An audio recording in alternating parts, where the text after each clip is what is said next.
What is going on, adventurers?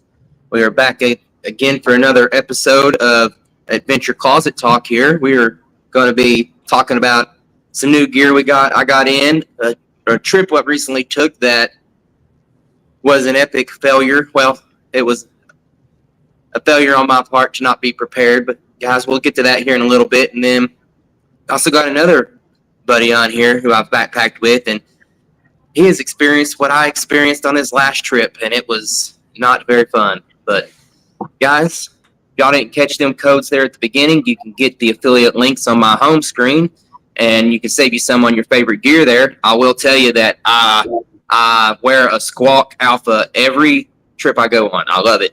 It's replaced my Puffy, and I've got a code for Squawk. If y'all want to get on my home screen there, you can save some money. And I'll tell you that it's a lot better deal than an Alpha you'll get anywhere else.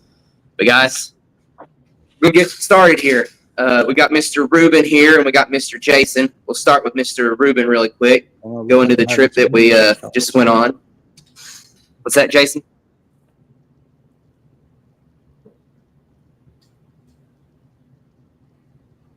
What'd you say there, buddy?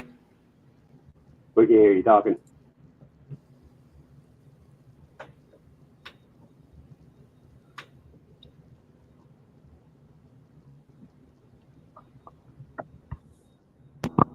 Can y'all hear me? I can hear you. I still don't hear Jason, though.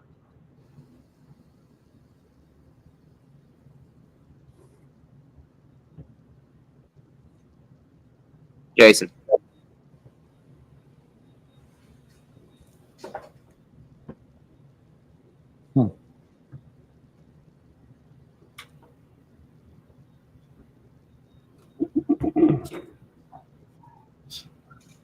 What's going on there, Stone? How you been, buddy? I ain't talked to you in a minute.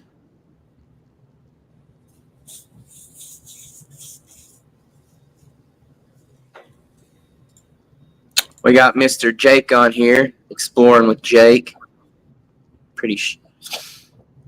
We're gonna give him a shout out for his kids there. He's another buddy of mine. But as Jason's working through his little bit of his difficulties here, he keeps going in and out. It looks like he's muted currently. Let me see. Oh, 1 second. Might be me here, guys. Jason, can you hear me? Say something, buddy.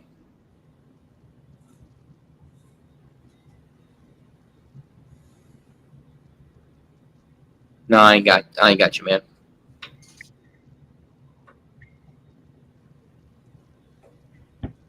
But anyways, guys, while Jason's working through there, we got Reuben here. Me and Reuben, we just did a hike. We pushed ourselves really hard. I don't know if any of y'all got a chance to see my live share out there for the Knobstone that I attempted this past weekend.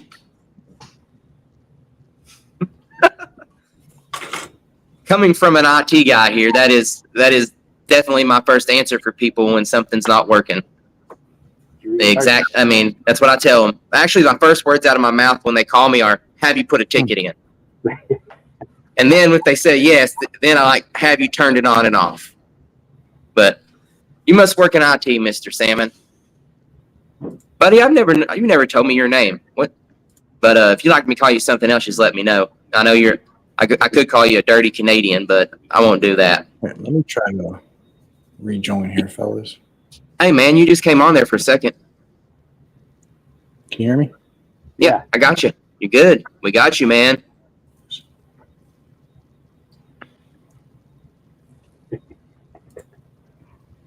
But yeah, so we got Jake here. He put it on there. He says the heat been real for sure. So guys, I'm gonna tell y'all that yes, the heat has been real for sure. Me and Reuben just got done with a hike. I've been talking with. How long have we been talking about this? About a month or so, Reuben. Mm-hmm. Yeah. And he's done several sections of the trail, and he warned me.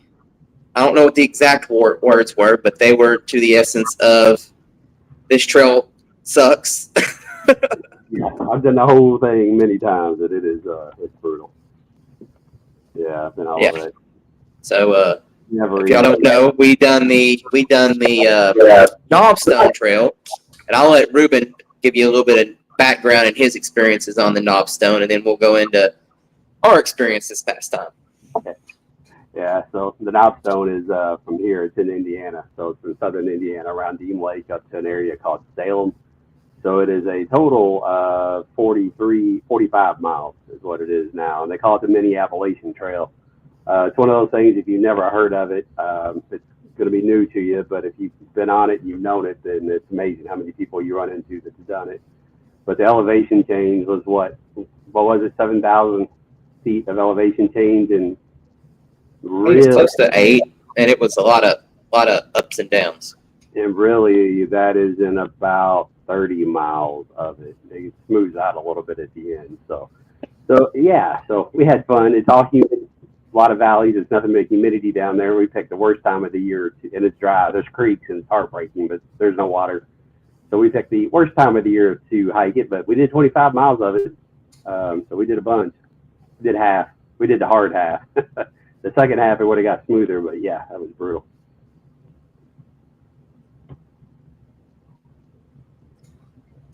Sorry, guys, going through the chat here, just seeing if I'm missing anything real quick. But yeah, I'm not gonna kid with you one bit, man. That was perhaps the hardest trail I've done. I've done some pretty tough trails, and that one, with the humidity, the heat, and Lord, like you said, that it's so dense, it just holds the heat in. Like that's probably the densest like forest of old growth forest and stuff that I've been through.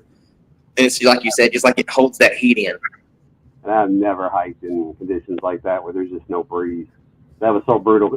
I expected it down in the valleys it was going to be hot and humid, but to come up on top and then still on the ridge tops and have zero breeze. I mean, we've been all over the gorge at this time of year, and I've hiked that quite a bit, and it's never been like that. That was tough. Yeah, so y'all just joining. We're talking about our trip on the Knobstone. We attempted to do the, what is it, roughly 43 miles, I think is what it is.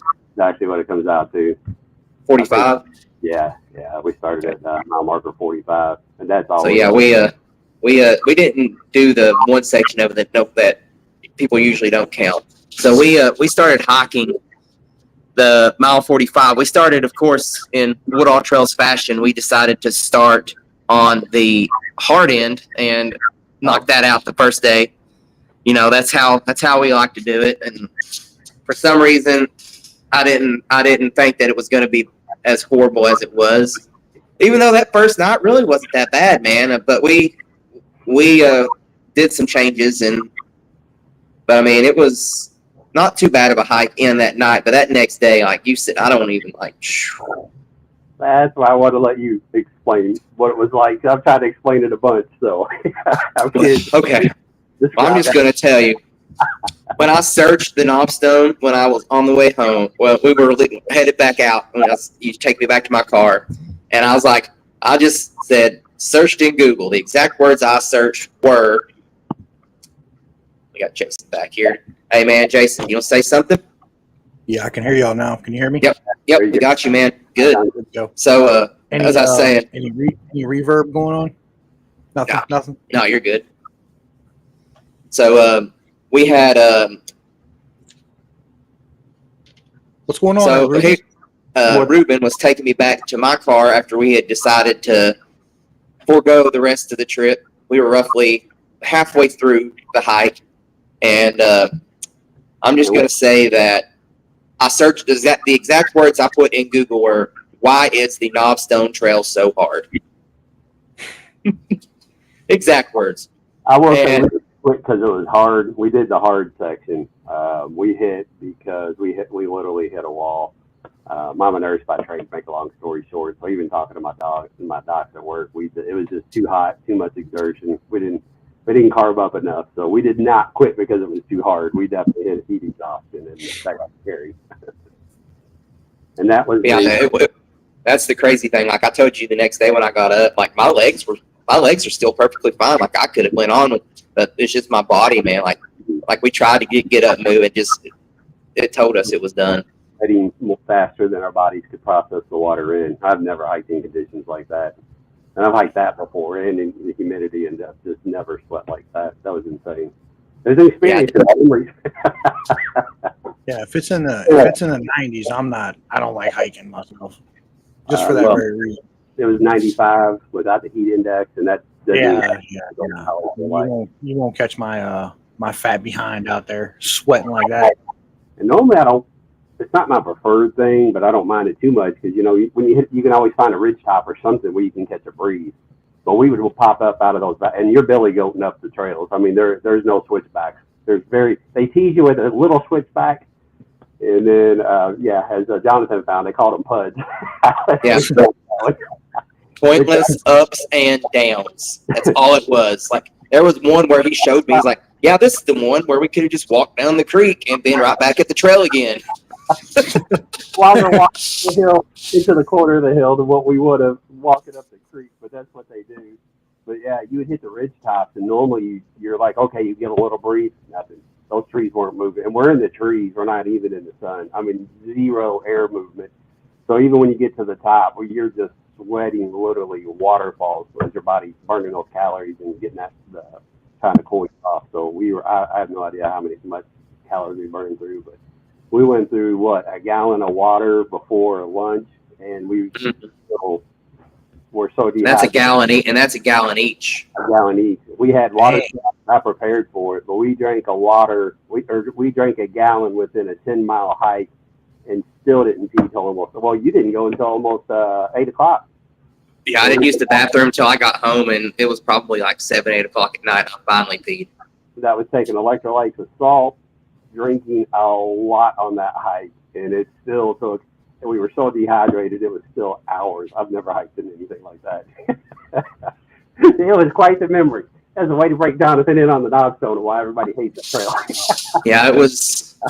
It broke me in, man. I'm not gonna the elevation wasn't as bad, but it's like you're thinking that heat, and then it's constantly like it's not like the gorge. You get up there, and then you're on a ridge top for a good half mile maybe. I remember you saying one time, yeah, I think this is gonna last a mile and a half, and then wasn't like another not even eighth of a mile. We're going back over the hill. And we're talking. Go down the hill and then go back up the hill, and then it just made you so sad. Roughly, we did about 23 to 24 miles. Yeah, almost 20. In that kind of heat, yeah. And the elevation, we're talking at least 400 feet at a time. And we're not talking switchbacks. I mean, you're billy goating it up. Wherever the water ran down, that's the trail up. So, yeah. And then it just made you even more sad when you got to the bottom of the hill, and you're like, oh, there might be a cold creek at the bottom. No, there's no water whatsoever anywhere. No. Every now and then we got a puddle. My bad. We got a puddle. And there's no view, so you go to the bottom. It's so demoralizing. You want to talk about you have to be strong-willed and like hiking. It is demoralizing. And then that one on the creek, you hike up the hill and you come right back down to maybe an eighth of a mile up, where probably 250 feet up in elevation. Just to turn made around. No sense. Don't even go to the top of the hill. You go like halfway up, not even halfway up the hill, and then you go back down. It is wonderful. Oh my God. So yeah, that was an adventure, man. I'm not gonna lie, and I want to do it again. It's on the list. I mean, like I said, it's gonna be knocked out. I'm gonna wait until it's more cooled off now, because I know I could do it if it's below 80 and below. I'm gonna do it. Are you going to West Virginia with me and Josh? Which weekend is that? First weekend of September. Labor Day weekend. Actually, no, the weekend, Labor Day. The first actual weekend is like the 7th, I believe. Okay. But I'll have to look. Weekend leading up until Labor Day is like the 31st, I believe. This is Sunday. Mm-hmm. That's when me and Josh was going to see if you all wanted to come up to the WEBN fireworks, which WEBN is a radio station up here. But every year they throw on like a $1.5 million fireworks show down at the river. Million people show up. It's ridiculous. Like it's a flagship thing here. Mm-hmm. Nah, I mean, you guys being from pretty much the down south, the Tennessee border or whatever, I don't really. know if you all even know about it, you know.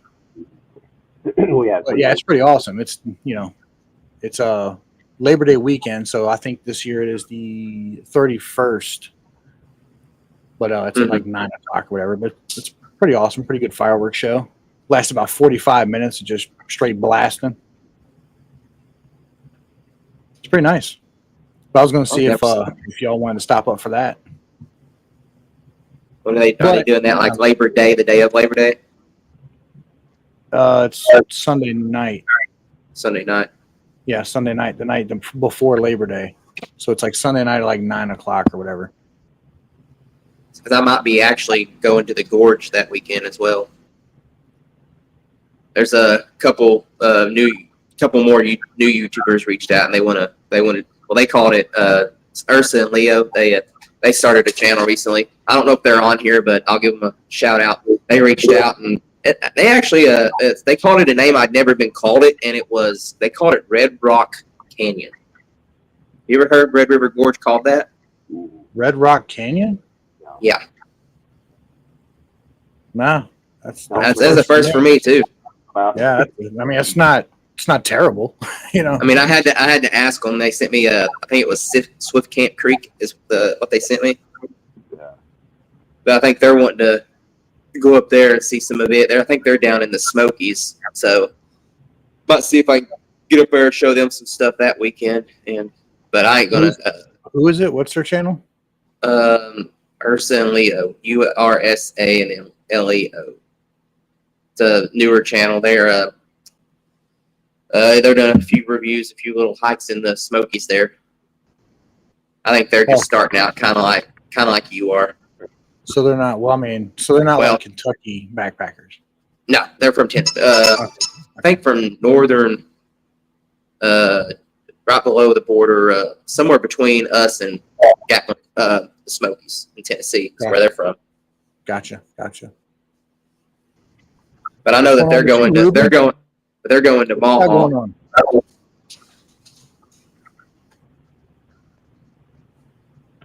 Nothing. Reuben's getting ready to be put in the. He's got to start doing a one-legged hike. Yep, looking for some 80. Doing hop around. Gotta have my foot reset. Unfortunately, so we're gonna be doing a lot of car damage. I won't be able to hike for. It'll probably be about 9 months before I want to put a backpack on. I was like, it is what it is. You can still get some kayaking in while it's still a little bit warm. That's something I haven't done that I want to get into. Really? That is, we keep looking at it. Yeah, we were going to this year. We ended up buying a VW camper bus, one of the 80 series. So, but that's probably going to be on the list for next year. Yeah. Yeah. Kayaking's real fun, man. It's really fun. It's Jonathan, a little bit more soothing than we can pack a little bit less wear and tear than the old hiking down the trail. Much more soothing. We say lightweight now, but it would be nice to actually have a little more room to pack stuff. Yeah, that's the good part about it is you don't really have to worry about the weight when you're packing on a kayak. Well, I mean you do, but you don't. You know, you can pack 60 pounds on there, like Josh would want to do. Yeah. He just wants to bring the full Coleman grill, you know. He just wants to bring everything with the full coffee pot. Well, to be fair, it was a lot of heavier gear. You know what I mean? Once you lighten the gear down, you know. I think he came over yesterday, and I bought one of them fish scales or whatever that you weigh the packs with. Well, I bought one. He came over yesterday, and we weighed it. And his was 19 pounds, just under. So that's packing everything except for like little clothes and his water and food. Yep, got one right there. Oh, I bought a cheapie. That's right there. I weigh everything. We nerded out and put everything on a spreadsheet there for a while. Say 19 pounds. I mean, that's a heck of a lot lower than what he had before. Yeah, that's half. I mean, I was gonna say food and water. He'll probably be around, and the rest of his stuff will probably be around like maybe 30, if that. That's what I said, and that's That's 25 pounds lighter than what the hell he just carried, a couple weeks ago. Just a few minor changes too. That's all it was. But I mean, a few minor changes that did cost a little bit of money. To be fair, though, he doesn't have his underquilt or his top quilt yet. So that'll be another 3 pounds. That's without his insulation layers. But I mean, that's still really good. Yeah, that's still really good. That pack that he had was, I think he said it was what, 7 pounds or something like that. Oh yeah, that old Teton pack he had. Yeah, well, not old, but the big 95 liter. Ooh, buddy. Yeah. I don't know. Big enough pack to put a couple babies in. Carry everything, kitchen sink. That's what I was like, man. That's what we had to tell him though. Like, you got to get something.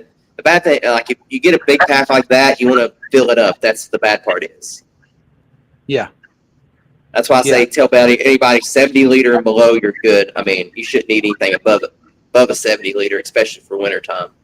That's what I was gonna try to go with, was maybe that Hyperlight Southwest that Jeremiah has. They're nice, man. I already know what I'm getting next. I'm going to end up probably getting rid of my R-Call eventually because I don't like the sucker, and I'm going to get a Reuben X made just like my 24/7 from Ben. So it'll look exactly the same. It's just going to be a bigger version.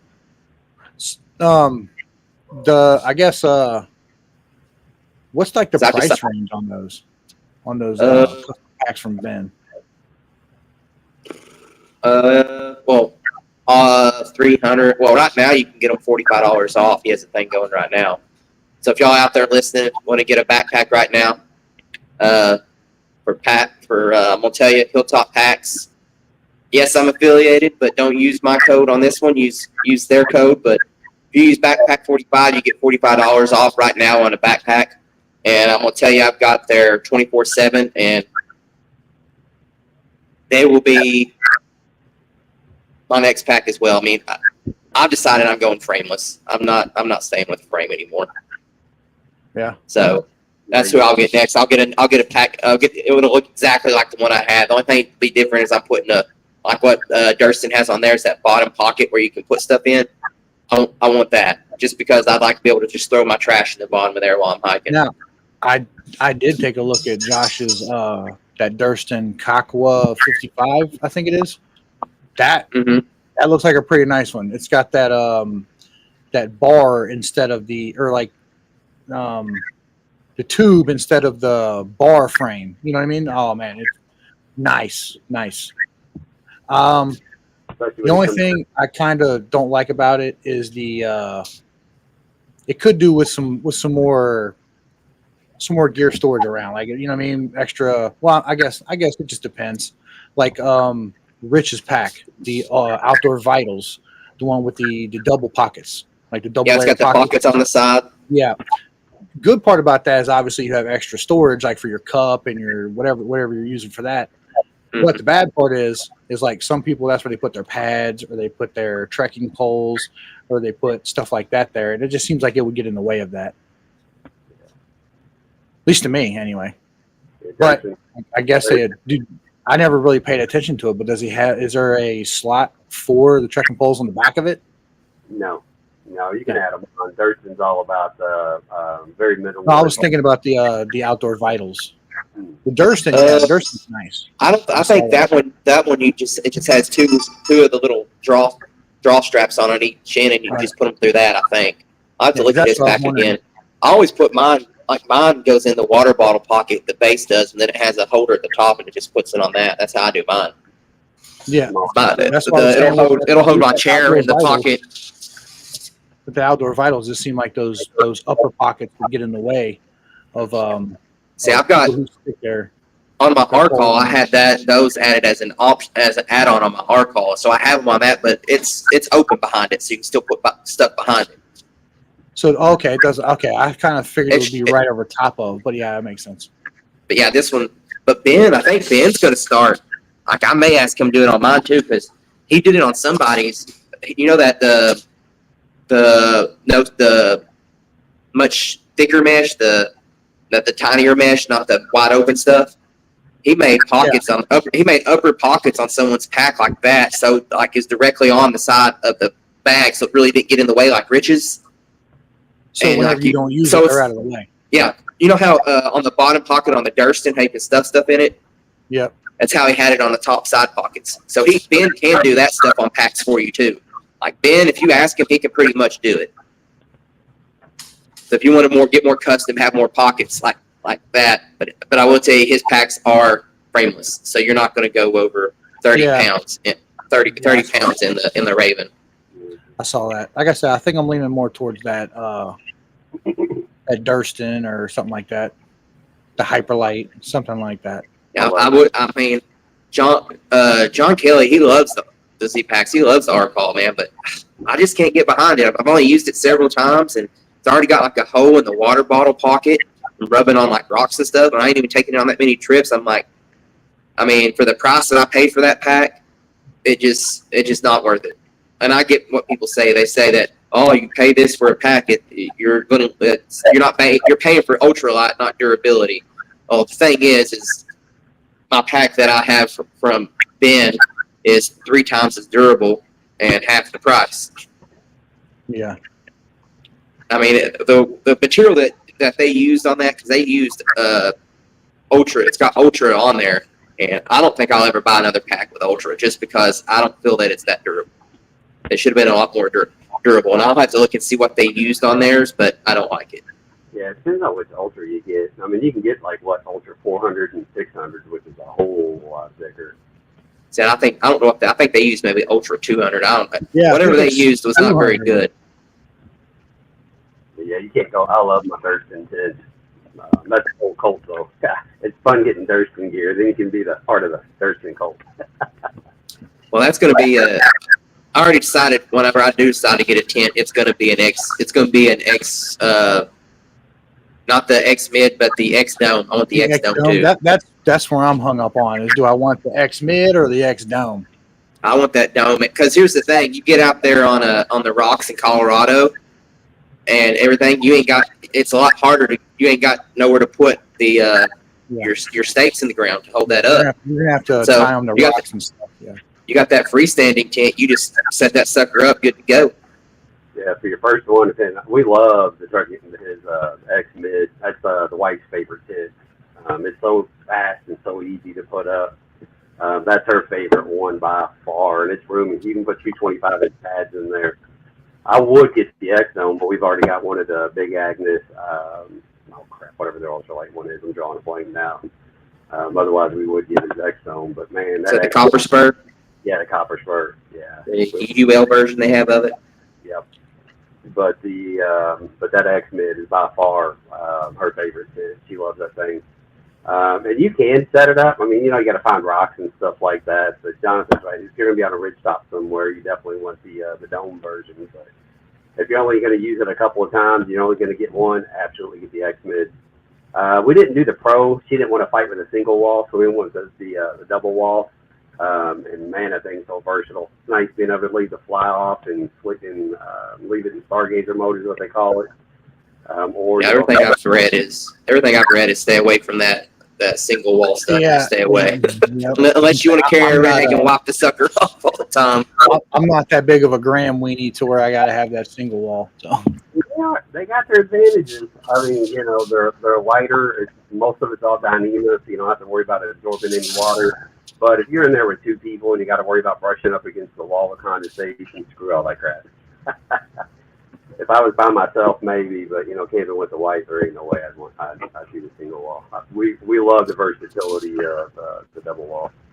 Absolutely love that versatility. Hey, Dave, please Dave, Mr. Stone, Dave, there. Please elaborate for us there which pack you're talking about with the Ultra 4 and the bottom 8. Is that the one that you had out there at the gorge? I'm thinking. What did he have? He had a crazy looking big ass setup, I believe, didn't he? Custom pack. He's got arguably the best pack on the market. I can't think of the maker, but his is the real deal. He's got an ultralight tank. His pack is awesome. Dan McHale, there we go. Who it is? his pack. Dan McHale. He has a McHale pack. There we go. Yeah, his packs are awesome. Like they're made for durability, and they're made for like real hard trekking. But they're not going to be the lightest. But I mean, I'm not. If I can get a pack under 2 pounds, I'll buy it. I like the under 2 pound mark's what I want. And I think I'm just going to stay frameless, man. Like I don't know. Every pack I've tried that has a frame in it, I just don't like. But Yeah. what about I seen you got your did you get a new did you get your underquilt put in, Jason? Yeah. I think I see you put it in the picture there. Yeah, I got it on the I think it's a 30 degree. Yeah, 30 degree from Hammock Gear. I got the cinch buckle suspension system. Bought that. Got it installed already on it. I swapped out the continuous loops, I guess you'd call it, at the ends. I swapped those out for instead of the 8-inch, I got the 15-inch. I don't know if I like that or not. A little bit longer, you know what I mean? I don't know. It seems like if I run into a situation where the trees are shorter, that could be a problem. Yeah. I like to keep mine shorter, and I always carry a dog bone. If you know what a dog bone is, it's just a piece of dynamic cord with 2 loops on the end that you can use it. So if you get it long enough, you can use it for a strap to hang your pack. But it also gives you you can use it as an extension. It weighs, I think mine weighs like 7 grams. So Graham, we need Oh, buddy, Mr. Backpacking with Jason, sir. He has gotten on here. We just saw that, Jason. How about them beetle buckles? Well, You had those for years, though, man. You can't really say that, I don't think. Or you've just not been on the scale very often. I think he got his money's worth out of them. That's for sure. There's no way he broke those. Like I think it had something. It had to do something with the cold and everything else, is what I think. Could be. But I gotta get with Mr. Jason after this. He's gonna give me some tips on that trip I was telling y'all about for Labor Day, because those the two that are coming up, I don't think they're gonna be much of the backpackers. So I'm looking for more of a place to like base camp and then spend more day hiking out in the gorge. Old Indian Creek area. mm-hmm. That's what I recommend. That's my favorite. You got a water source. You can just jump in, do whatever you want, clean up, then go to bed. You know what I mean? That's my favorite anyway. First pass, yeah, that's an awesome little area. Yeah, I go to I think I prefer 9B over 9A myself. Yeah, okay. Yeah, we were driving back through there the other day. We hadn't been back there in years, so I was like, yeah, we need to head back here again. Got Mr. Jason. He said he thinks he's the first person to break the beetle buckle. I'm not gonna lie, I've never seen one broken, so I can't say I've seen anybody break one myself. Interesting. There's always a first for something, and Mr. Jason's gonna find a way, I guess. Oh, I'm sure. I can't move on. Yeah, I'm sure. Actually, Dutch was probably like, how long you had them? I imagine he had those for a few years, hasn't he? I don't know, Jason. How long have you had those beetle buckles? I'm sure probably at least 4 or 5 years now, maybe longer.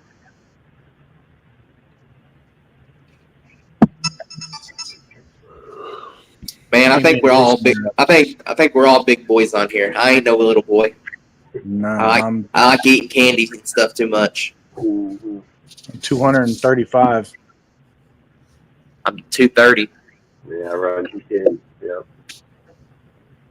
7 years, man. So there we go, boys. He answered 7 years. So damn. Every 7 years, wow. You might want to think about replacing your beetle buckles. Just definitely got his money's worth out of those. Holy. He sure did. That's awesome. Hey, if they go 7 years and then without breaking, oh my God, I'll replace them every 7 years. I'll be good with that. Yeah. They were what, $45? I think it was. That's not bad. And I think that's just the straps. So I mean, if you just buy the buckles, they're probably cheaper. No, the cheaper, buckles were $32, I believe it was, just for the buckles. And then you get what is about another 10, 15 for straps. Yeah, I think it's 11 or 12 for the straps themselves. I just bought it like last week for this. I was trying to make a decision, but then I saw where he posted. I think it was I don't know where, I forgot where I saw him posted before the video that he just posted where he snapped a beetle buckle. So I'm like, I think I'm gonna go with the cinch buckle. But I use cinch buckles, but I've been looking, man, because Dutch just came out with a. I don't know if you've seen it, but he just dropped a Facebook Marketplace for him, where he's reselling like his hammocks and stuff that people have sent back that are not right or something. They're like one-offs that he's done or something like that. He's selling them for like so cheap. Like he had a netted one on there that he sold for like just barely over $100, I think, or something. And I think it was a chameleon, one of them, and that's like a almost a $200 hammock. I'll tell you what, I'm really liking that Circadian Pro. That thing it's pretty nice. I love it, man. It's my go-to. Like I said, I've been on tents my whole life, so I don't really, just now getting into the hammocks. Last couple of years with like the YouTube meetup and things like that, I bring the hammock, just to sleep nice. But a gathered in hammock seems like it'd be kind of uncomfortable, but once you get in there, once you get that lay right, you're pretty good. Did you get the pillow from Hammock Gear? No, I got a. I have their pillow.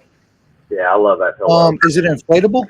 No, it's feather. So it's just a little down pillow. It's very lightweight. The only thing I don't like about it is I like a stiff pillow. So that's why I don't like it. Rolling, yeah. It's a very soft pillow. It feels great, but I like it much stiff because when I take my pillow, I always fold it in half. I'll fold it in half and then lay my head on it. So I like it a little bit bigger and a little bit more stiff.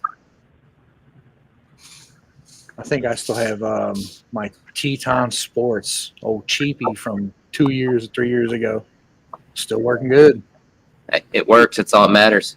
So it folds in on itself, packs up light, packs up small. So got a question for you, Jason. Mr. Dave there wants to know what you think of the hammock. He's been looking at it. I think he's seen it when I was at the meetup. I think we looked at it. It's nice. The only bad part is it's heavy, man. That's it. It's just heavy. If you're not going, over a mile or two, like maybe to, Hanson, like 2 miles or so, anything under that, you're fine. But just the fact that you have to bring the hammock itself, which is like almost 3 pounds for just the hammock, the tarp, which is over a pound, I think it's like 1.2 pounds, and then you're bringing the sleeping pad, which is like 2 pounds. So it's like, man, when it's all said and done, it's over 6 pounds. It's just crazy. It's crazy. So if you're just luxurying it up for the night, going a couple miles in, man, you sleep good. It's a little bit different. Sleeping in your recliner, ain't it? Yeah, it's like sleeping in a rocking chair versus swinging sideways, if that makes sense. You know what I mean? You're swinging more like a rocking chair. Like, oh man, I get what you're saying there. It's just you go right to sleep, dude. It's comfortable. The sleeping pad's good. My mock sleeping pad just started leaking. The last trip to Cave Run we did, I don't know, about a month ago or so, it started leaking. I just contacted them. They're gonna send me out a new one. It was still under warranty. 5-year warranty. I'm like, holy, damn, 5 years. Well, I mean, they're out of Switzerland or somewhere, aren't they? Norway or Norwegian. Not bad. I think it's out of Oslo, Norway. Hello, Devin. Nice for you to join us, buddy. I see that you're having to change up some of your trips now too. I seen where you're not doing the wink. I'm gonna mispronounce this because I'm a Kentuckian like Jeremiah, but the Winta Highline. Is that, I don't know if I'm saying that right, but seeing where you just had to forego that trip for another one. But I'm kind of excited to see where you're going, man. I think you hinted on California, so can't wait to see that. But the hammock is the Cadillac. That's what I call it. Yeah.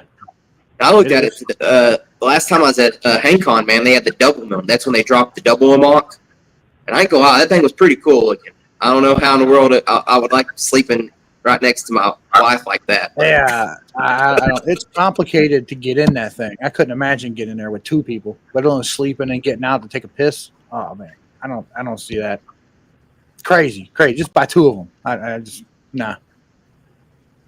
I think that's what Josh did. I think Josh bought his old lady one too. His wife. I think he bought her one versus the double. I can't blame him. I would want to get in that thing with 2 people. So I think I want to get. Dutch has a splitter bar you can put between 2 gathered ends, and you can hang off the same tree. I saw that. So I wanted to do that. Don't that fit in like the beetle buckle? And it fits in like the little circular hole there for it. That's nice. I saw somebody use that. I'm like, that's nice. I just watched Shug's video.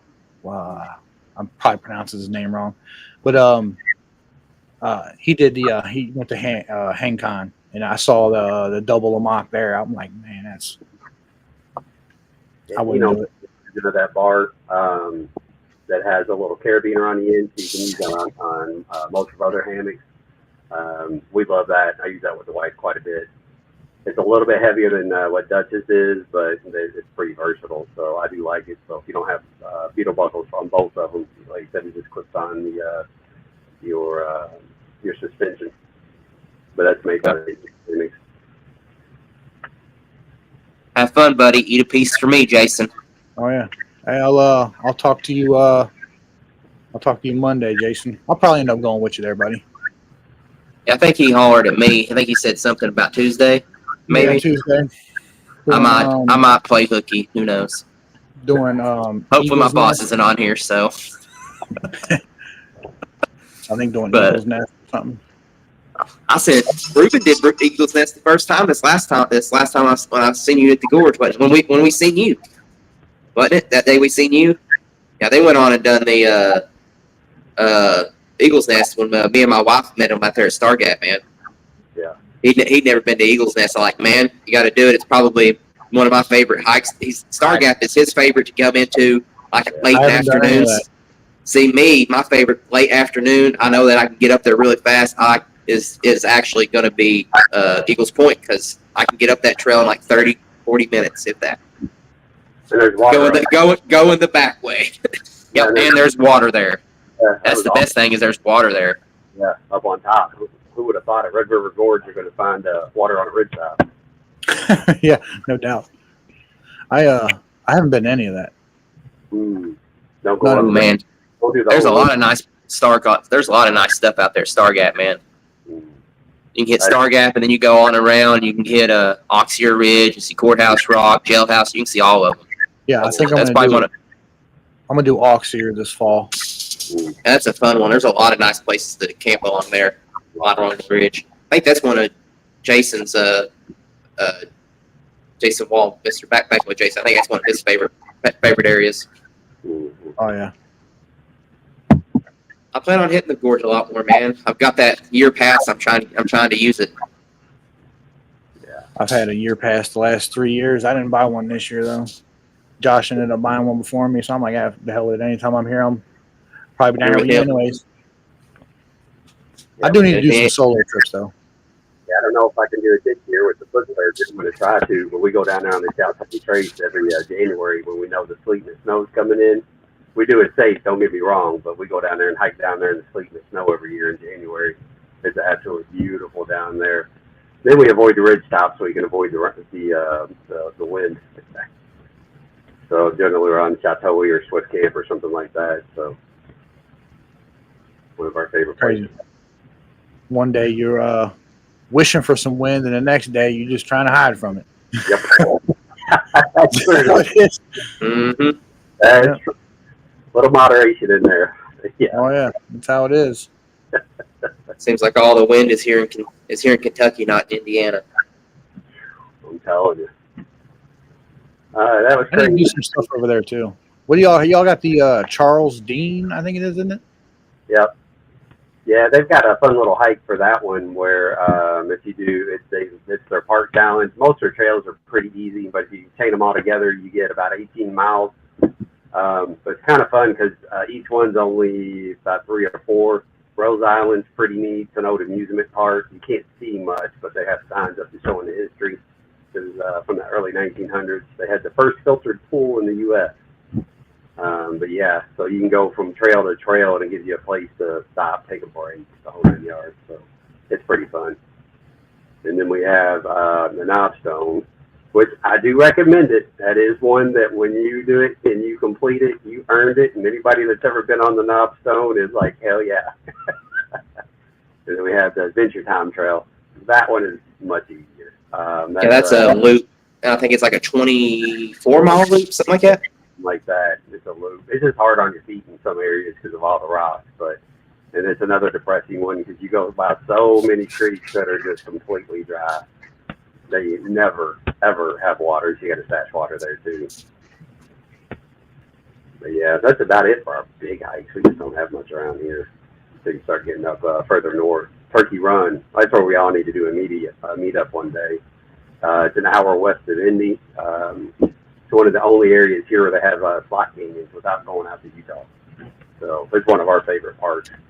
The perimeter is 8.5 miles around it for the big trail, so it's a day park. But man, it's a cool place to go. Don't that hiking guy? Don't Chris? Don't they do a meetup over there in Indiana? I don't know. They've had a couple this year, and actually, I just seen Nicole Hikes just posted like there's one coming up the 5th, 6th, and 7th weekend of September. That's what I'm thinking it's going to be. They're doing another one in Indiana, I think. But I don't know. I'd have to message her. But usually when she messages about hangs and stuff or any meetups, it's for Indiana. Is that where she's at, Indiana? I have no idea. I don't know. I have no idea. Yeah, they usually do one or two a year up there in Indiana, man. They do it at the Dean. Is where they have it. Yeah. I think who was it? Carlson Adventures, and it was Carlson and Chris, the hiking guy. They, I think they did it. They were just doing something for the Colorado Trail. I think they doing the Colorado Trail or something. Yeah, I think they're doing sections of the Colorado Trail out there. Is what they're doing. Yeah, I grew up in the same spot as Carlson. Really? Yeah. Where's he from? He went to high school not even 2 minutes from here. Really? I didn't know he was that. So he's. Well, he lives over in Indiana now, I believe. But he's from Kentucky? Yeah. I never would have guessed that. Yeah. He went, well, when we were bullshitting at the October meetup, he said he went to Dixie Heights High School. Huh. And I'm like, buddy, that's right there. My kid goes to the other one. We're kind of, where I live, I'm kind of like split between school. You know what I mean? Mm-hmm. We can pick whichever school he wants to go to. He can either go to Dixie or he can go to Lloyd or whatever, but he chooses to go to Lloyd because that's where I went. Yeah. But yeah, Carlson went to Dixie. Kind of rivals high schools or whatever, but same area, same spot. Same I'll give him shit next time I seen him. He's been away from Kentucky too long. That's it. Now he's in Indiana. He needs couldn't even recognize it. He lost his bluegrass stripe. So Reuben won't be at the meetup in October, will you, man? I'm gonna try. We'll find out. I found some off-road scooters, knee scooters. I'm gonna say you just hop on someone's back and then actually just Mark. What's his? I can't remember his name. Mark from the Gorge, tall guy. He dresses up as his name's Mark Williams, but I can't remember. Huck. Who? Yeah, Hoot. You just hop on Hoot's back and have him bring you out there, man. Like a big old. He's tall. He's pretty big. It probably won't be much of a workout for him. Not at all. It's like, sure, I know it. So I don't know. We're gonna try. If the surgeries all work out good, there's a strong possibility I'll be there. I might come down at least. I mean, you could at least come, eat dinner. You could do that. We at least go out for dinner one of those nights. We always do. Yeah. So I can't wait to hit on the gills. Oh, I'm missing it already, man. We was just there how long ago? That's what I'm saying. I still taste that pizza. That pizza was good. I'm still pissed off about the fact that my veggie pizza was like $5 more than that Meat Lovers. I can't believe it. Bacon, everything. Pepper, sausage, Italians, everything. Burger, everything. And all I had was veggies. And it was it was a half a pizza. I got a full pizza. yeah, I got a $17 half a pizza with veggies, and he got a $22 full pizza of meat lovers. Oh my god! With real bacon on it, like real big full strips of bacon. Delicious bacon. Oh, I was kind of upset about that. Yeah, that was lovely. I think I ate a piece on the way home, and then when we got home, I had to hide it from my kids so I could have it for lunch the next day. My kids smashed it. Yeah, I got the older kids. I got the 19-year-old who ends up with the munchies. Let's just say that. And then and then my 16-year-old. But between them two, you can't keep none in this house worth eating. As soon as you said both boys, they just get that spidey sense that goes, oh, something delicious is in here. Like fly downstairs and this snack cakes. Oh, I smell snack cakes. Little Debbie's. Oh, yeah. Them shits are in a wrapper in a box and they still smell it. They got that bear smell. You almost got to get a bear canister in here.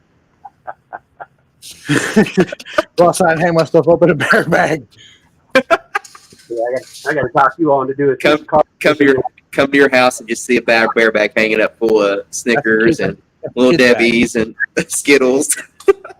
And keep the kids out of it. That's funny. But yeah, you all gonna have to do some car camping this winter so I can come, because I can't make it all winter without camping. I can't do it. I got to be out. I will be doing some car camping for sure. So whenever and wherever, man, shoot me an invite, because I'm gonna be losing my mind this winter. What are you going to be like? What car camping? Like, what car are you using? You could be camping.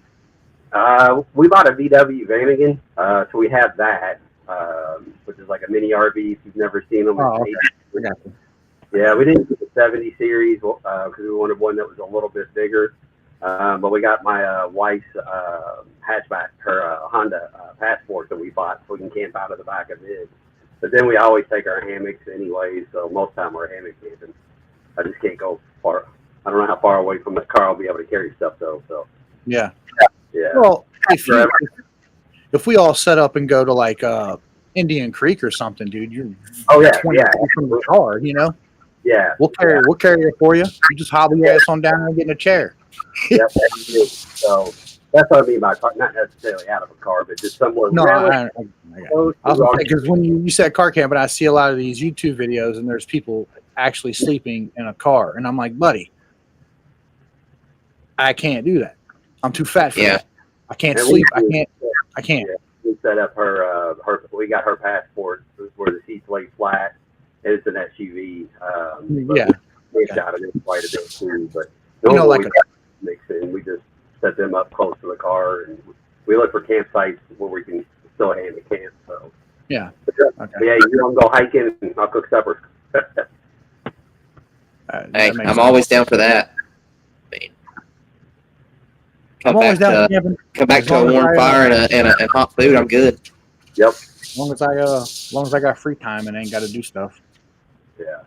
That's pretty much it. But my job, Jonathan will tell you, my job kind of allows me more free time than most.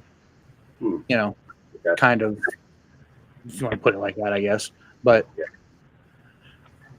I need to get out more. I haven't really done too much car camping because I don't like sleeping in a car. If I'm going out and camping, getting away from the house, I'm just going to set a tent up or something. So, but yeah, I'm down. We can do some car camping.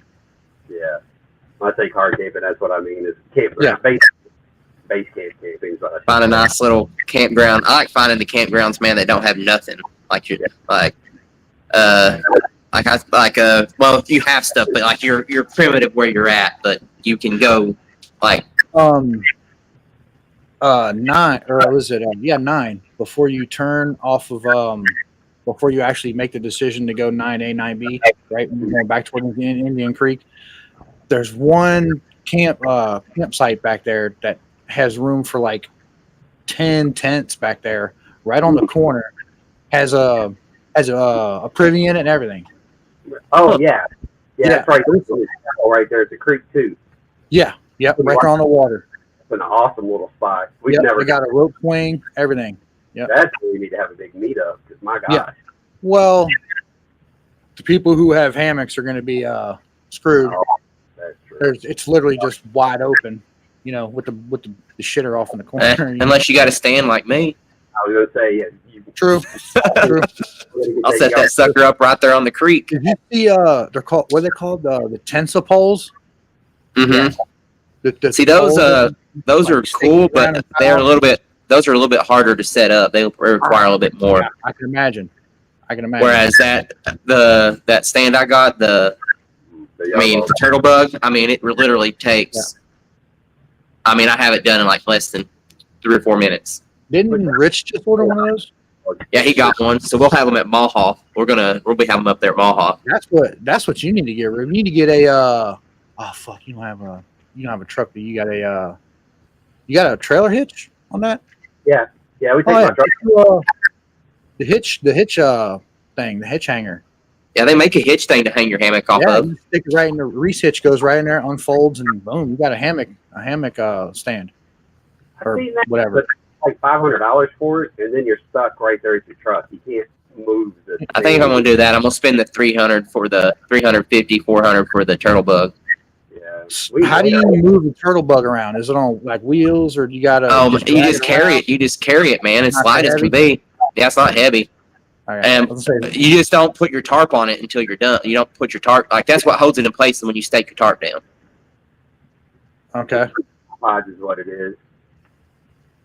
So like we made our own out of wood years ago that we actually use quite a bit, but they just get bulky trying to move them around. So I like how the yarbow, you can actually break it down into sections. Yeah. But yeah, I do like the truck hitch though. I keep looking at it because I love the concept, but then you're stuck camping on your truck. Yeah, that would be pretty much the only con I can come up with. If you're stuck right there.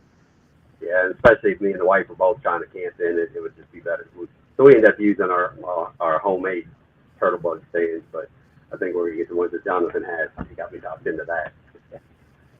They're nice, man. You could actually carry those to Hanson. I ain't gonna lie, they're probably only in the case they come in. I could definitely carry it to Hanson's if I wanted to. Did you get the ultralight set or the regular set? I just got the regular one, and I think it's still lighter. I want to say it's about the same weight as the Amok. Okay. I'd have to look it up, but I think it's like 6 or 7 pounds is all it is, which I don't think that's that heavy to me. It might be heavier, but when I carry it, I mean, it don't feel heavy at all. So, see, but you're talking about from people who were carrying that plus all the other heavy shit that we were carrying. Yeah. Now, if I had everything else ultralight, it wouldn't be so bad carrying the Amok around, But when you're carrying everything else my pack is probably 4 pounds. By itself, it's a 4-pound North Face pack. So what's about all that is when it rains and everything gets even heavier. That was the West Virginia trip. Everything was soaking wet. Heavy. Not twice as heavy, but it sure feels like it. That's what got me is I kept fighting going ultralight, and then we just went and camped in a nasty storm, and I ended up with 3 inches of water in the bottom of my pack, and I was just like, screw this, it's time to revamp everything. So then we went ultralight and went way too far that way, and that's for the cost. So now we're back to lightweight. As long as I'm under 15 pounds on my base weight, I'm happy. I always say ultralight, but I'm not ultralight. I'm like you, lightweight. I say ultra right. I bring the right stuff. I want the table. I want chair. I ain't gonna lie. I'd like to have had a chair when we stopped right there at the end, Reuben. When your wife was coming to get us, I was like, man, if I had a chair to sit in right now, I'd be so much happier. Yeah. You didn't take your chair? Oh no, man. That first night, Lord, we knocked out 15 miles that first day. So I mean, I didn't think we're gonna have time for a chair. Like we weren't gonna have if we would have kept going, we probably wouldn't have had time for a chair at camp.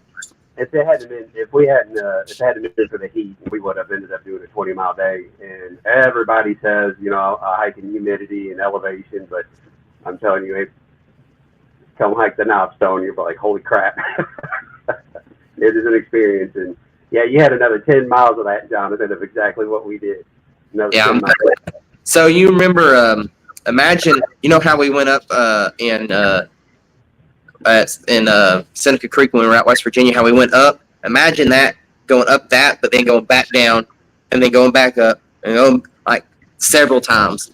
And it's like, and so it's just pointless. It's like, why can't I walk the ridge for the next half mile? Several times in like a 2 mile span, not like over a mile, like over a couple of miles. You're up and down, up and down, up and down. Yeah, but like what it said is the trail is a backcountry managed trail, so they don't. The trail runs along whatever, like he said, the water, where the water runs at, that's the trail. Because they don't put steps and stuff in there to help. They don't do none of that. Like, it's definitely a much more less managed trail. Actually, man, my legs, I don't know if your legs look as bad as mine right now, but mine are like still like they don't itch anymore, but man, they're covered in chiggers. Oh, yeah.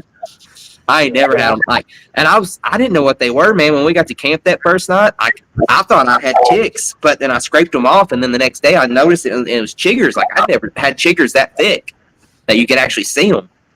Yeah, I haven't had chiggers in probably 10 years. I had to figure out what it was myself. I was like, what the heck is this? But yeah, but that trail, it's memories. My gosh, it's a lot.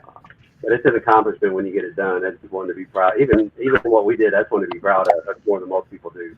And then my gosh. What's going on, Mark? I wish we could Catching us here at the end. We just been chit chatting back and forth about, well, anything and everything. So that's what we get on here for. That's what I want this for. Is just get on here and we get to talk about stuff that's happened to us. It don't have to be a trip that we've done together. Any new gear we've gotten. I showed Reuben this before we got on here, but I got some Alpha camp socks now, man. Uh-oh. I got to get that hoodie that you got. Yeah, that's what I was going to say. I'm going to get that hoodie.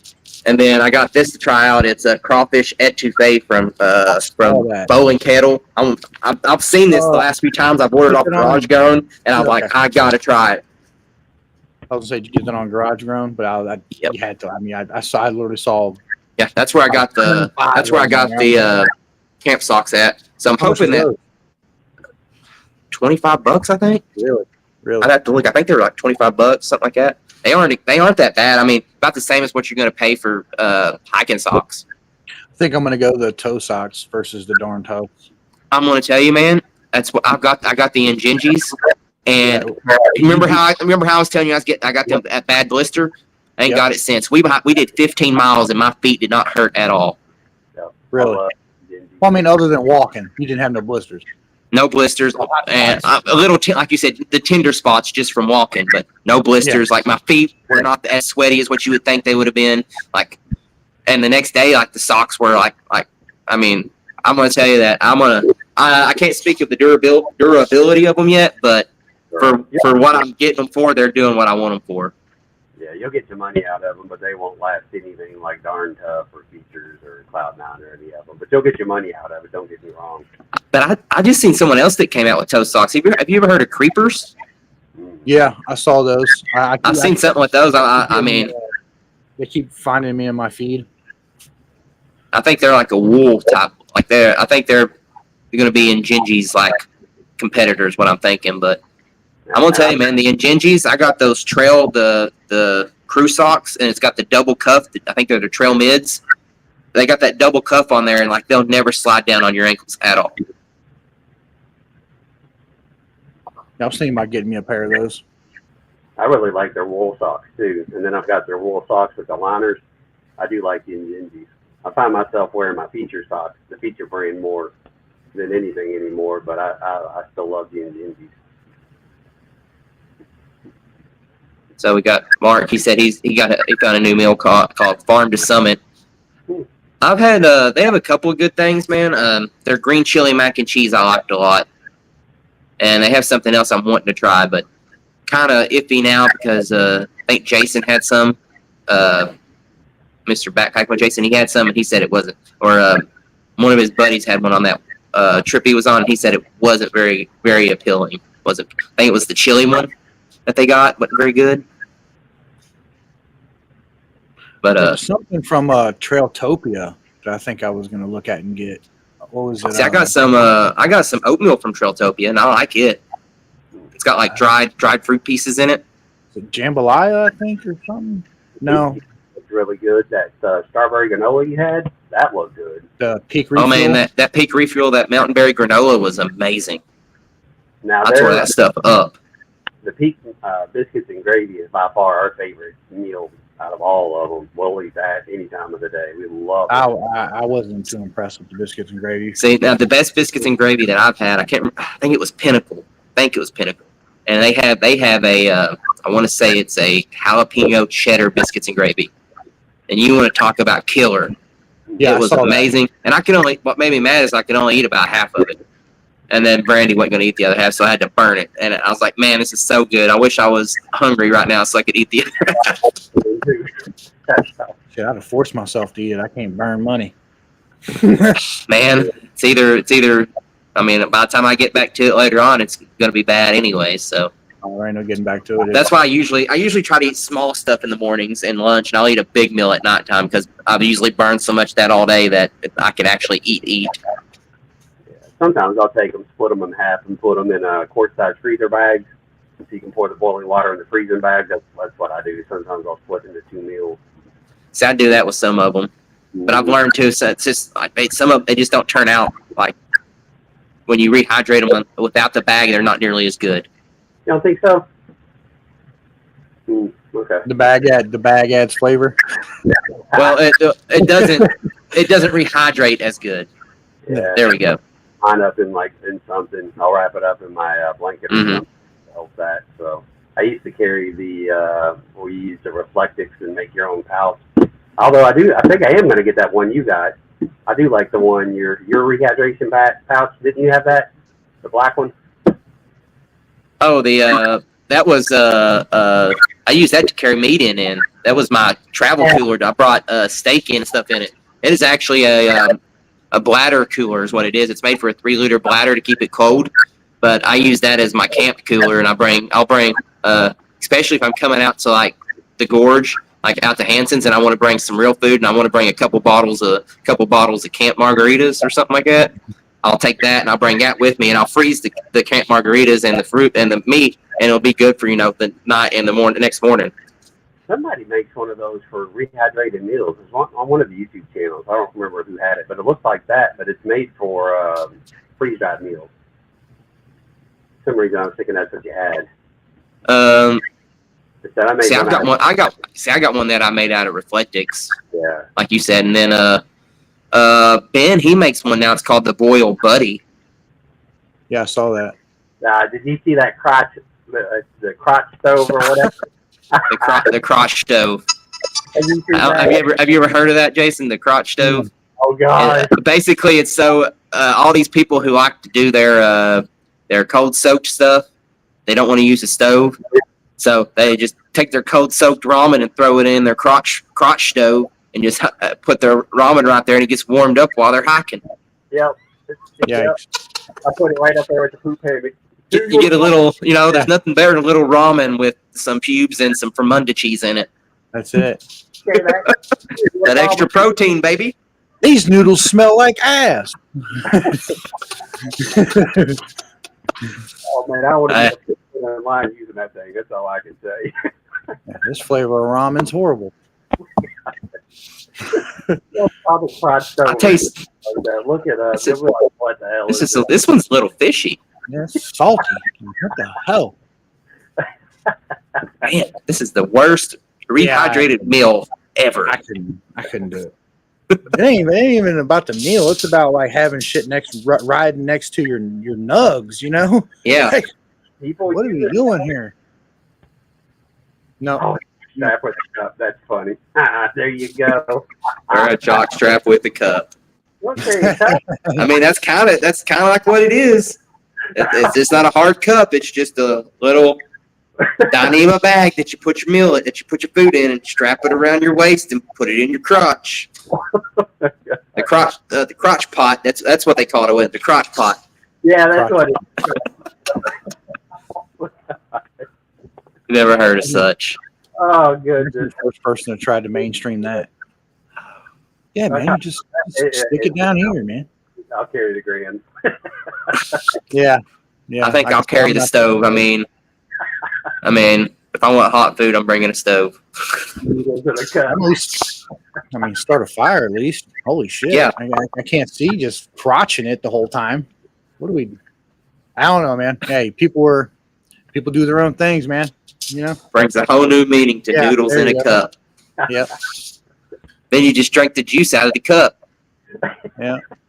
2 nuts, 1 cup. Then it is really salty noodle juice.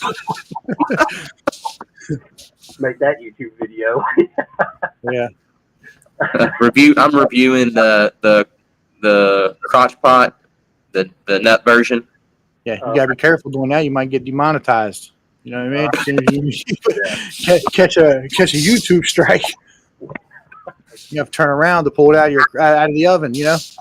Oh Lord. Oh, I couldn't do it. I'm bringing a stove or something. I'll start a fire. I don't care. Mm-hmm. Yep, that's how I am. I mean, I'll rub it on a rock. I don't care. I'll do something. yeah, I did that. I'm over all some of that gimmicky stuff. I used to carry the BRS, and now I love my Soto Windmaster. I don't know. Sometimes it's just not worth cutting the weight. If it's just me and I'm hiking by myself, I may carry that stuff. But anymore, I don't know. I give up on me and the Grambling. It's just not worth it at the end of the day. do what makes you happy, man. And I've learned that, you know what, I like to have a little bit of that stuff with me. I like to have a little bit of luxury. You know, if it's hot, I'm bringing a fan. Yep. I mean, I've got a small USB fan, and guess what? It can hang from my ridgeline. And I'm staying cool all night. Yep. Every single time. Yep. I've got a speaker I bring with me every night time now. I hang it right here, and I can sit there and listen to music while I'm hiking. I mean, I got some Bluetooth speaker, some Bluetooth headphones now, some earbuds or whatever. So I've got earbuds that I use. Then I use those at nighttime. I put one in, or I put both of them in. That's how I'll go to sleep that way. That's because I've learned that a lot of backpackers, at least 50% of them, are going to snore.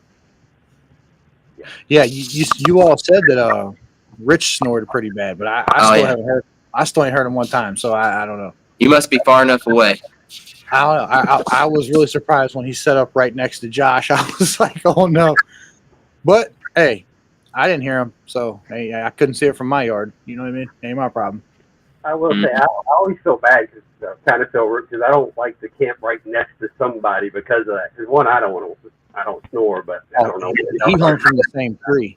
It was. And I got some friends that are like, they get upset because they're like, why is everybody camping so far away? And it's like, I don't know, man. It's like quieter for everybody. So I don't mind it, but I don't know.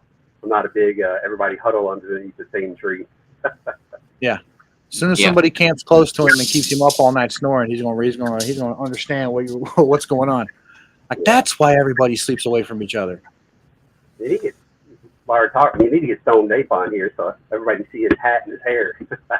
That's who you miss it on here. His hair was long. Yeah, it was pretty long. Not an ultralighter either. He's like, I'm gonna pack it. He was really, really cool to talk to. Yeah, he just brings. He brings gear, like you say, stuff that works. I never seen or heard of Sling Fin. And now that's that's actually someone that I would be interested in for a freestanding tent because they're pretty nice stuff as well. He's got some brands that I've never heard of for sure. Did he have a tent or did he have a hammock? He had a tent, didn't he? Yeah, he had he had which Sling Fin was it there, man? You had there. It was the one person. Can't remember the name of it though. Is that the brand? Yeah, that's the brand. It's Sling Fin. Never heard of it. You can see them. I think they're on Garage Grown. They have some on there. I can't remember which one he had, but are they trekking poles or freestanding? It's a freestanding. Wow, nice. I can't remember. Can't remember which one he had, but he's SLI Goin. I guess that's how he said it. I don't know. But yeah, I looked at him as well. He's got some he's one of the ones that he didn't care much about weight. I mean, he's not going to go he's probably not going to do ultra heavy. He brought out the real coffee, the grinder, which I will say I'll do that every now and then if I know there's going to be people. There you go. It says Sling Fin. Sling Fin can use trekking poles, so they probably have freestanding as well as. Are you showing up to the YouTuber meetup in October? There, Stone Dave. I think he said something. I think he said he's going to be there. He's actually got some stickers made too, some new stickers. Yeah. They look pretty sweet. It's him, basically his character sitting in the gorge there on a mossy rock. I haven't touched my outdoor channels since. Yep, you and Buck. Hey, actually, I think I'll be coming up when we come up through Pennsylvania. I'm going to try to stop in and see Buckley. At Hilltop? Yeah. I'd like to. That's going to be like when I go to Maha, I want to stop in and see them. Either on the way up there, like I'd like to stay somewhere close and camp somewhere close to where they're at and then drive the next day on to Maha.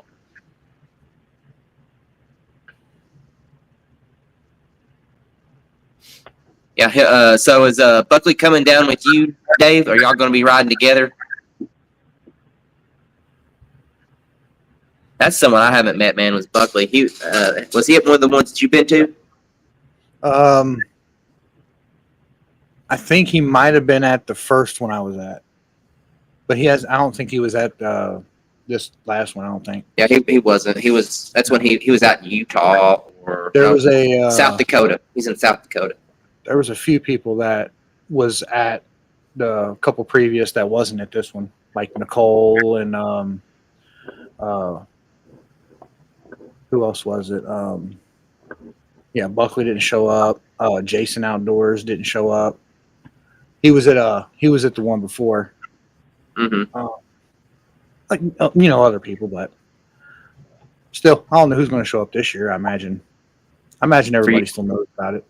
And for y'all out there who wonder what we're talking about, and if you pay attention, if you watch another of the Backpacking podcast with John Kelly and Jeremiah Stringer, they've been talking about it a lot as well. And you've probably seen it out there, been posting post on Facebook, stuff like that. But it is the Red River Gorge meetup. It will be the weekend of October the 10th and 11th. I think that's the weekend. So if y'all are interested, it's open for everybody. They haven't decided quite the location yet. So once they got that dialed down, it'll be put out there. But I'm gonna tell y'all, it's fun. I got to meet these it's usually at Hanson's Point, but they said they were throwing around different ideas just because they think they don't know if there's gonna be more people here this year or not. Oh yeah.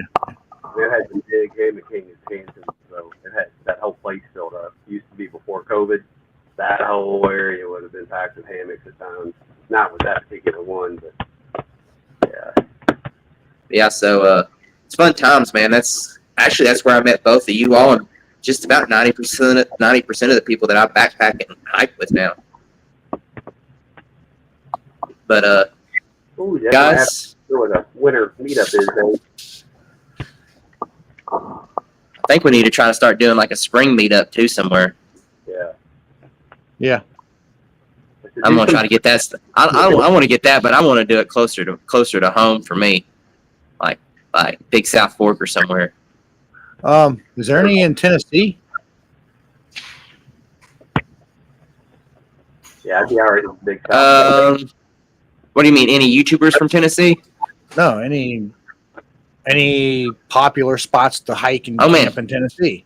Big South Fork, man. It's like an hour from my house. Other than that. Oh yeah, you got Gatlinburg. You've got Fall Creek Falls area down there. There's all kinds of different state parks. There's all kinds of places in Tennessee. There's one place it's a lot of the issues with Tennessee though is you got to pay at the sites at their dispersed camping sites. They're like out west. You have to rent. You have to book the sites in advance. Gotcha. That's one thing that it just requires a little more planning down there. That's why I like the Gorge or Big South, because Gorge is just a smaller version of Big South. That's what I call it. Big South has a little more other features besides arches in it. Do you have to pay for parking like you do at the Gorge for Big South Fork? Nope. You park at the trailhead. The only thing you have to pay for is camping, which is you pay $5, and I think it's for 2 weeks. And it's for a group of up to so many people. I can't remember how many people. So similar. You just have to Gotcha. Buy some kind of And it's permit. it's dispersed camping, so you can camp pretty much pretty much any same as the gorge, exact same. Yeah, like 300 off a trail, 100 off the banks or whatever. Gotcha. Oh, and then you have we have Pine Another Mountain one. as well in southeastern Kentucky, Virginia, Tennessee, West Virginia, and Kentucky. It's all right there. It's the Pine Mountain area. It's Middlesboro, all the way down there, southeastern Kentucky, Bristol, Tennessee, that area. There's actually a trail down there where you can hike, I want to say 4 or 5 states in one day. Oh, that'd be neat. That'd be pretty cool. That'd be pretty cool. In the lakes too. Yeah, I just, as it gets a little colder here, I think we need to, head left or head down. You know what I mean? I'm either looking south or I'm looking west. There's somewhere south that I want to try, man. I went to this. It's in Alabama. I don't know if you ever watched Syntax. It's not the Pinhoti, but there's a. I have to look it up. But I went to a hammock hang down there, and it's. I can't remember the name of the area, but it's got a lot of nice hiking trails, and it's very similar to Tennessee and southern Kentucky and stuff like that, and the terrain and stuff. What's his name? Brad from As the Crow Flies Hiking. Mm-hmm. Yeah, him. He does a lot of Alabama stuff. I think he just did. I think the Pinhoti Trail. Is he from that area? I think he's from there. He might be like the Georgia-Alabama border or something. But I think he is from down there somewhere. But he seems to be always in that area. But I think he had like the Sipsey Wilderness too down there. Yeah, there we go. That's what I was saying. Sipsey Wilderness. See, that's only about maybe I think 4 or 5 hours from me. So probably about six for you, 6.5 maybe, and then so it's not a bad trip at all. And I think it was straight down 65. Is the way that I went. Just straight down 65 is all it was. So that wouldn't be bad to do. And it's very similar to the gorge with what I hiked there. See, I'd like to do something like See, I like to do something like that when the weather cools down and the humidity cools. Stops a little bit here. Then it'd be nice. All right, going down there in the middle of summertime, no. I think summertime, that's for like Michigan, things like that where it's nice. Like maybe springtime Michigan where it's nice and crisp. Vermont, New York. Yeah, like that. That's when you hit. That's somewhere I'm wanting to get to. We're out west in Colorado, up Montana, places like that. Yeah. Pictured Rocks is definitely on the list. I want to go kayak around that. Pictured Rocks. Pictured Rocks is on the list for me. That's like a March. From what I've looked at, you want to do that one in like. Don't want to do it anywhere between March and May. Is I think what I see. Yeah. It's whenever black fly season is there. It's apparently awful with black flies during the summer months. Okay. I like to do some kayaking in Texas, things like that. I would love Arkansas, man. There's several places in Arkansas. Yeah.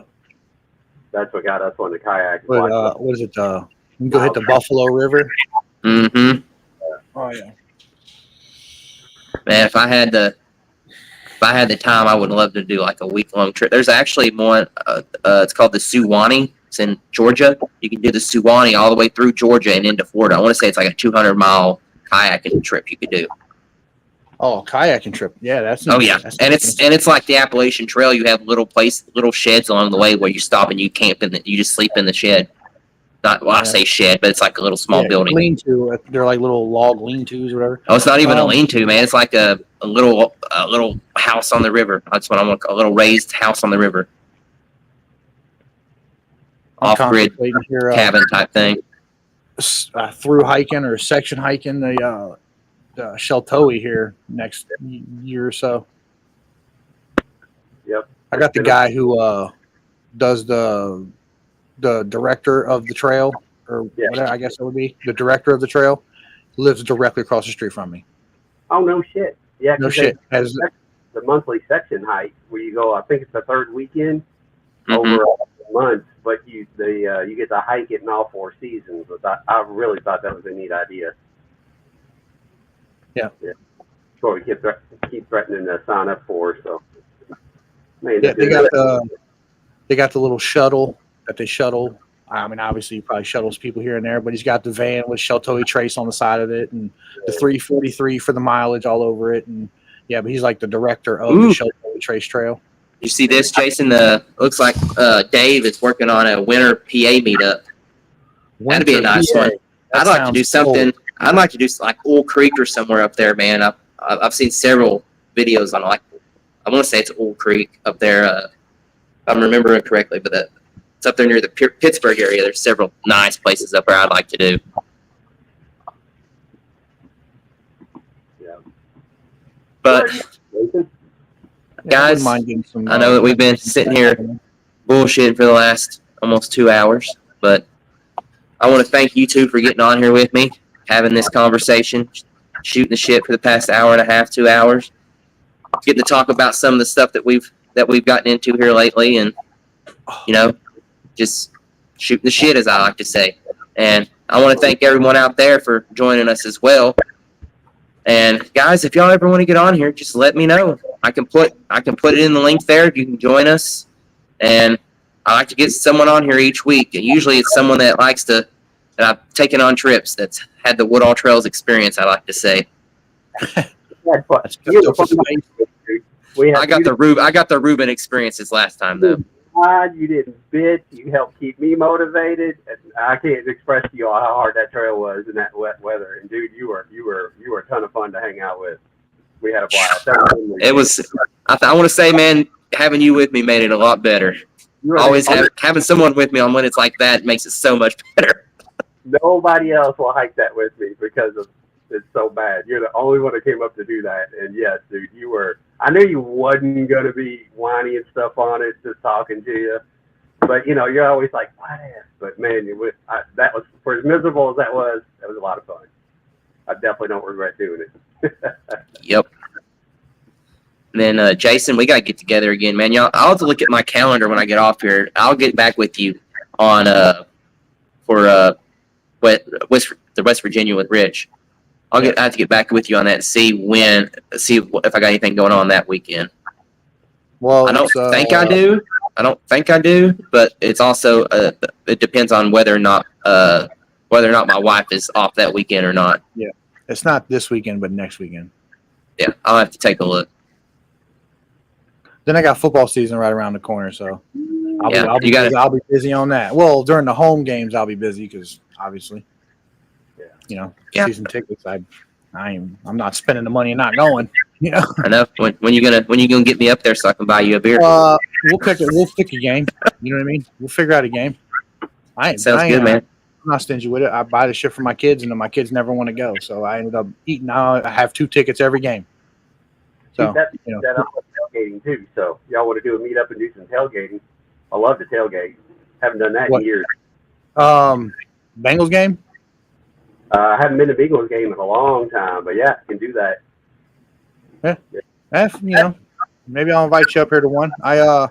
My buddy that sits next to me has two tickets that he got as well, but every year we swap one for the other. Last year he got my Browns seats. Yeah. So this year I'll probably end up getting his Brown seats too. You know what I mean? But nonetheless, I'll have 4 of them. You know what I mean? I don't see him wanting to come off anything else. I wouldn't. I damn sure wouldn't. I'm not going off no Lions games or nothing. But yeah, we'll figure out something. And if I got an extra weekend or something, maybe you can fly over here from Indiana. Yeah. Yep. Do a little tailgating. Yeah, we'll figure it out. Sounds good. I'm always bored. That's why I do this, because I'm always bored. Yeah. Well, that's why I started all my different YouTube channels. So. In the heat. Yep. But adventurers, I want to thank you all for getting on here once again, fellas. Until we see each other again or talk again, which I'm probably as soon as I get off here. That's how I am. But guys, I want to thank all of you all, everyone, once again for supporting this channel, the continued support. I love you all, and we're going to get off here, and I'll see you all next week. You adventurers, y'all keep on adventuring. Y'all take it easy. See you all.